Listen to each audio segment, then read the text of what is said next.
Welcome back to Archer's World of Literature, guys. Today we're going to be doing one of my favourite videos to do, and that is the book haul for the month of October.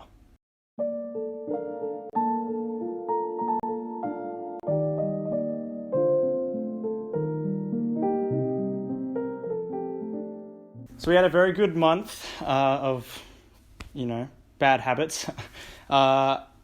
Did get quite a lot of books this month. I had my birthday towards the end of September, so if I can use any means of justifying the amount of books I'm about to show you, I'll be using that. So it was my 21st birthday, so I'm just going to run with that. Don't blame me. So to start off with, as always, we're going to start with the classics. So first, I got a lot of Penguin Modern classics this month. So to start off with, I actually purchased The Haunting of Hill House by Shirley Jackson. This was actually my most recent finished read. I finished reading this afternoon on the train. I'm not going to say all that much about it. I'm thinking of probably doing a review for this one. So if you're interested in hearing my thoughts on Shirley Jackson's The Haunting of Hill House, keep an eye on the channel and look out for that one. Next up, we got quite a bit of Albert Camus. I started reading a bit of him. I read The Stranger a couple of months ago, and then I actually read The Myth of Sisyphus this month. And I've become a huge fan of him, and his ideas and his philosophies are just things that really stick with me and I find really engaging. So I did purchase, firstly, The Myth of Sisyphus. So we have that one here. And then I actually got them in order, recommended order to read, sort of to understand his philosophies and things like that. So next up I have The Plague, which is probably his most... I'm not sure if this or The Stranger would be his most famous book, but The Plague is also quite well known. I just love it. I love these covers. So just like as I'm showing you these, look at all these this beautiful artwork on them. And then I got one of his shorter works, which is The Fall, which is the last one that I've been recommended to read. And then we actually have my second most recent read, which was A Clockwork Orange. Now I absolutely love this book. It just gets better and better, and it's a really great discussion of free will, morality, the relation between government and people. It's weirdly funny. It's ironically funny. I actually have got a review up for this, so if you are interested in hearing my thoughts on that one actually is my second most recent video on YouTube, so check that one out if you're interested to hear more of my thoughts on this one. And then this month we actually started getting our way through collecting all of Marcel Proust's In Search of Lost Time. So these aren't my favorite versions for this. There was this really nice one that I saw where all the covers had this sort of connecting picture of I think it was like an origami swan or some paper or something like that. But nonetheless, the photographs on the front of these are still beautiful. So we have volume 1, which is The Way by Swans. And then we have volume 2, which is In the Shadow of Young Girls in Flower. This one's still got a nice cover. And then we have volume 3, which is The Guamantes Way. Not sure if I'm pronouncing that correctly, but I've just picked up the first 3. And they've got these little numbers on the bottom there. So there are 6 of them, so I'm halfway through with that. I'm a little bit nervous to start these because I did pick one up and it doesn't look like there's, these are like 600-page books each, whatever, and there's 6 of them. It doesn't look like there's any like paragraph breakers, barely any chapters, but of course it's a modern masterpiece, and it does really appeal to me what it's about, sort of like a coming of age story. So I am super excited to get into that, but I'm not sure when I'm going to be doing that. Next up, I picked up a Yukio Mishima book that I've wanted to start for a while. This is Forbidden Colors.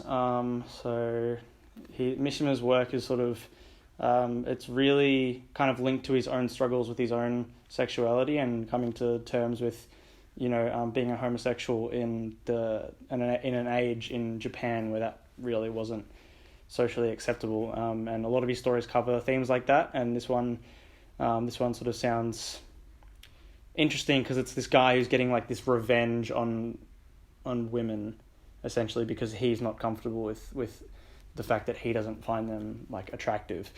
So this one is probably going to be the typical Mishima style, dark kind of, really, really hard to read because it's just about a man doing some awful things, but he's really, really struggling, and that it is based off Mishima's own sort of life and struggles, I think. So then we actually have Ken Kesey's One Flew Over the Cuckoo's Nest.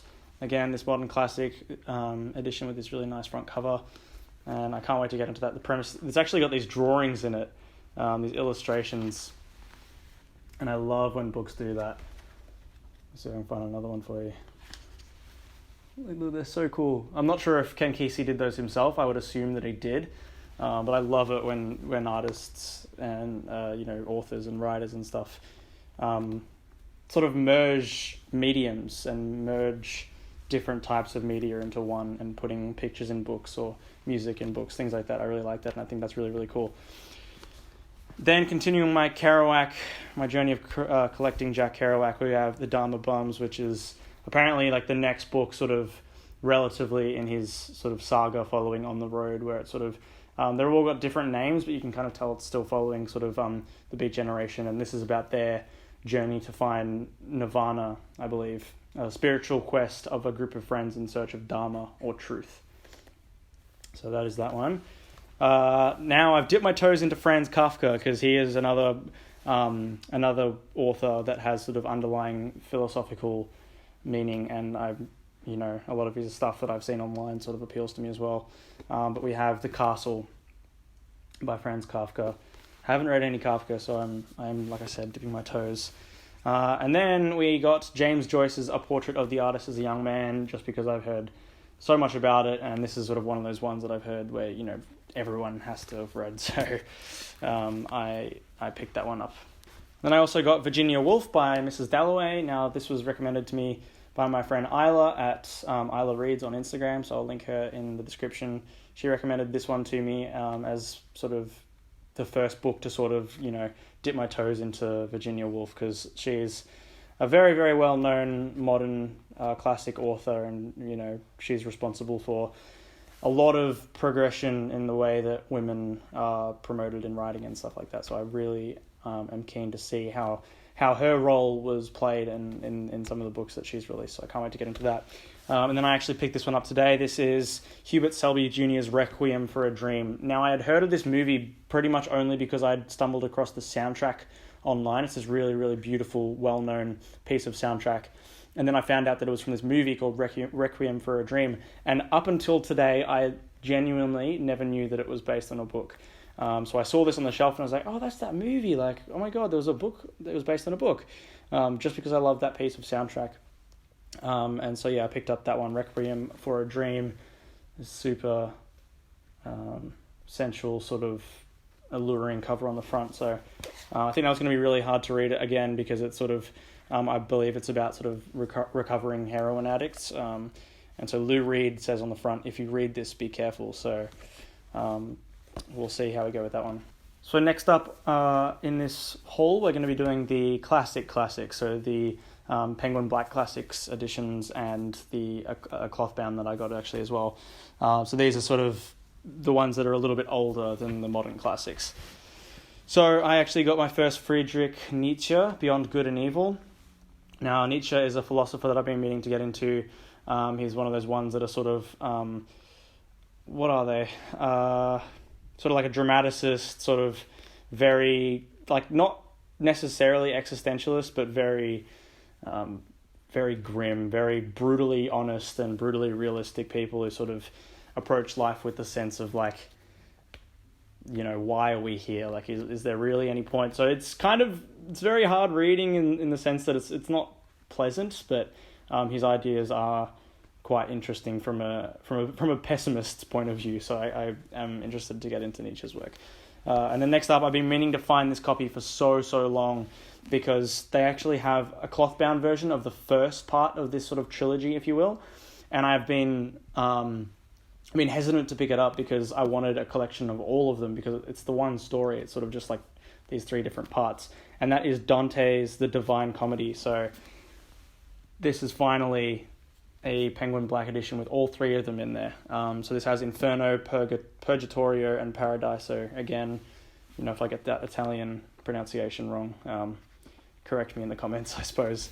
So I'm super stoked when I saw that at Readings the other day. I was absolutely beyond happy. If they end up releasing the cloth bound for all three of them, I'll get those.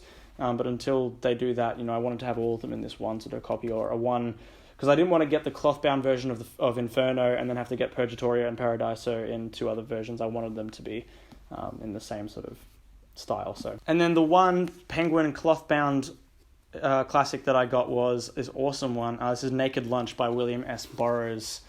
So these really stark kind of color, pink and dark green, sort of marsh-colored green don't really mix that well, but I don't know why. I saw some pictures from the movie, and it's kind of like this acid trip and seeing aliens and all this sort of stuff. And after seeing those pictures, I kind of think that this works. Don't know all that much about it. I'm kind of one of those guys when it comes to like classic movies and stuff. I don't really know all that much about it, and I usually will be reading the book first. So, but yeah, I'm a guy that sort of reads the book first. As cliche as that sounds, I just never find I get the time to watch movies. Like sort of, I'd rather be sitting down reading and stuff. So it's kind of, I do have the time to watch movies, but I just choose not to. But I will be getting to these because obviously the movies are like usually quite notorious. So anyway, that is Naked Lunch by William Burroughs. I know a lot of you are probably thinking, oh my God, how have you not read this? Like, everyone's read this, but I haven't, and I'm well aware. So I'm going to be trying to getting to this really soon, but I have The Secret History by Donna Tartt. Now, if you go on TikTok for 1 second, you're going to see this every third video if you follow any like literature pages. And I just want to see what all the hype's about. I know that it's like this beautiful book that kind of exposes like dark academia and things like that. The back here it says, imagine the plot of Dostoevsky's Crime and Punishment crossed with the story of Euripides' Bacchae set against the backdrop of Bret Easton Ellis's The Rule of Attraction. Like, someone saying those three books is what this book is summed up. Like, I want to read that. And then this one I actually received as a gift for my birthday. It did take like a few months because it was coming down from Sydney, so I didn't actually receive it until October, but we've got The Catcher in the Rye by J.D. Salinger. Don't really know that much about it. I know some people love it, and I know some people hate it, so that's just going to be one of those ones that I'm just going to have to try and make my own opinion about it, knowing nothing about it. Next up, we actually have The Satanic Verses by Salman Rushdie. Now, this one I actually think I may have gotten in September, but forgotten to put in the September book haul. So, apologies, because I think that might be the case. I've heard a lot about this, and I know a lot of you have probably heard a lot about this as well. The Satanic Verses is this really controversial book who basically I sort of learnt most of it from the Street Poets video on banned books, so the one he did recently and the one he did last year. And this is a book that's like still banned in like a lot of countries because the government that the country where the author came from, I've forgotten what specific country it was, but they put like an assassination plot on him or something like that. He's had assassination plots and attempts on him multiple times. He actually just got stabbed, I believe, this year, and he survived. He's had his translators attacked, all these things, because this is a book that is, sort of mixes different religions. I'll just say that, and I'll let you you sort of read it for yourself. But it mixes sort of different religions and has some pretty controversial sort of jokes and revelations and as part of the story. And so that's why it's a banned book. But the thing is, it's still a banned book, and there's a lot of controversy around it in certain countries today. So I'm scared to get to that as well, but I'm also really, really excited. But yeah, I think I may have got that one last month. Sorry. Now, continuing the multiverse, we have The Shining by Stephen King. Again, this super cool edition. I don't know who prints, Hodder prints these. Super, super cool. Like I've said before, I'm just trying to get him in sort of publication order. So apart from his short stories and stuff, I believe The Stand is next. I just finished Salem's Lot, and then I have to do a short story. I think it's Rage. And then I think it's The Stand, but then I think that it's The Shining. And obviously, The Shining is infamous, or famous, I should say. And I haven't seen the movie, so we're going to be watching that and then possibly watching the movie in sometime in the future and being that annoying guy that goes, oh, the book was better, but that's me, an annoying guy. So moving on to the short stories and plays, I picked up Samuel Beckett's Waiting for Godot. This is one that R.C. Walden actually sort of recommended to me. Well, I don't even want to say recommended to me. We were catching up one time, and he whipped it out, and I was flicking through it, and we just started like performing the play at this coffee shop. Like we were just like, it's basically about these two friends who are waiting for this third friend who never rocks up. And so it's between Estragon and Vladimir, and they're pretty much just saying, oh, why are we waiting here? Because we're waiting for Godot. Why don't we leave? Because we can't. Why? Because we're waiting for Godot. It's this really, really funny, silly thing, and there's this huge question, this huge literary question of like, who is Godot, right? And so that's kind of how I turned to buy it, and I was just like, I need to actually know how this story goes to sort of continue making those jokes with him. But yeah, I got Waiting for Godot here. And then I actually picked up my first ever of Roald Dahl's adult stuff. I grew up on Roald Dahl as a kid, you know, Roald Dahl, Harry Potter, all those things. But I grew up absolutely loving Roald Dahl's stories, you know, Matilda, the BFG, Charlie and the Chocolate Factory, James and the Giant Peach, all those things. And then it wasn't until, you know, a few years ago I found out he did adult stuff, and I was like, that's awesome. Like, he's an incredible writer, so I need to check those things out. And they have these beautiful, these gorgeous copies of his sort of short stories focusing on these different adult themes. And this first one is Lust, and they just have these really gorgeous covers, like the blood fingerprints on the back. So this is Tales of Craving and Desire. And then he's also got Cruelty, Deception, and Madness. These are his short story collections. And I just think that that's such a cool idea to write a bunch of short stories on these different, very brutal, very adult concepts. So I don't know where it's going to go, but I'm really interested to see. And then I actually have this really nice copy. This is Expect the Unexpected, Roald Dahl, The Complete Short Stories, Volume 1 from 1944 to 1955. So there is a second edition of that. This is just a compilation of all of his, some of his short stories. Then I picked up more Bukowski because I just can't get enough of this guy. Charles Bukowski, The Pleasures of the Damned, Selected Poems, 1951 to 1953. So that is this one. This one's quite a bit in there. I have read a few of his other individual poetry books, so I think that there might be some in here that I have read before, but nonetheless, I would be more than happy to read them again. The way he writes is so brutal and honest and real, and bitter and sweet and just realistic. And so I love Bukowski for that. Next up, we have my history books and historical fiction that I've got. I didn't get that much of this month, but first off, we have I actually got the first volume of this in September. So if you've seen my September book haul, you've seen that. But I got the second volume of Hitler: A Biography. And this is volume 2, The Downfall, from 1939 to 45. So these are some big boys. Like, this is in that tall print sort of thing. So it's a large book, and it's about 850 pages. But it's got these pictures in it, and it's just packed with information. So I would say can't wait to get to that, but, you know, I kind of don't, because it's grim stuff. I just find the Nazi Germany history fascinating. So next up, I actually picked up The Book Thief by Markus Zusak. And so I actually read this when I was a little bit younger, maybe like 14, 15, 16. I read my mum's copy. I actually read only like half to 3/4 of it or so. And then just school and teenage life, you know, boring stuff got in the way. And I never actually finished it. But it was super, super easy to read. And it was like I flew through it even as a kid. So I picked up this really nice copy, and I'm going to finish it finally for myself. It's a heart-wrenching book, and it's about sort of the Nazi book burnings and how they basically burnt literature because they didn't want people to be exposed to new ideas. And this is one of those books also that is it's filled with illustrations, these sort of heart-wrenching children's drawings by the looks of it. So yeah, can't wait to get into that. It's a gorgeous book. Next up, in the manga side of things, I finally picked up A Silent Voice, the complete collector's edition, number 1. So this is this beautiful, beautiful hardback, and this is the first half of a Silent Voice manga, and it's been reprinted in this absolutely beautiful, high definition quality. And I have read all of A Silent Voice. I've watched the film, I watched the anime movie, and I have read all of it. And it's so sad. I think, I'm not entirely sure, but there's a chance I may have even cried when reading the manga or watching the movie. I think it might have been at the movie.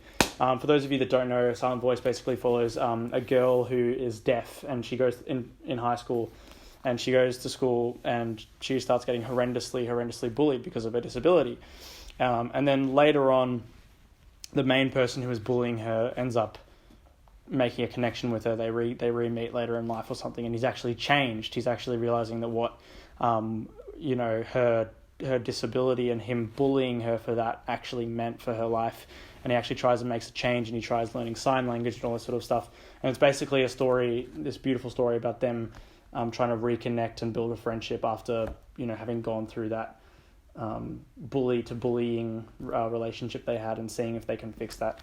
Really beautiful. And the second edition hasn't come out yet, but as soon as that comes out, I'm going to get it, because like I said, this is actually the first half. So if I can get that other one, that's the complete series, back to back. Amazing.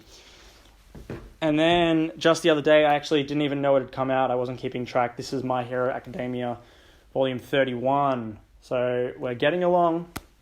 I've actually only read up to 20, but I do own all the up-to-date ones that are in English. But just I probably shouldn't flick through it because of spoilers, but just flicking through it, it looks nuts. So I cannot wait. I need to get up to date. I've been reading too much fiction. Haven't been setting aside any time for manga, but I did get a comment saying that they would be interested in me doing manga reviews, so I am going to be doing manga reviews in the future. I think I'm going to be starting with Berserk. Thank you guys for watching. This has been a lot of fun. I love showing you guys these haul videos or whatever. And it kind of, when I look at this stack of books that I've got sort of on the floor and on the shelf next to me that I've just shown you all, it does make me realize that I spend a lot of money on books. But I'm not ashamed of it. I promise. It'll all be worth it when I can get through these beautiful pieces of fiction. So thank you heaps for watching. It means the world. Keep commenting. Give me a subscribe if you feel like it. Follow me on TikTok, Instagram, and Goodreads. They'll all be linked in the channel. I'll also be linking all the channels I mentioned in this video as well. So please go and hit all of those. Thank you again. And as I always like to say, keep reading. Peace out.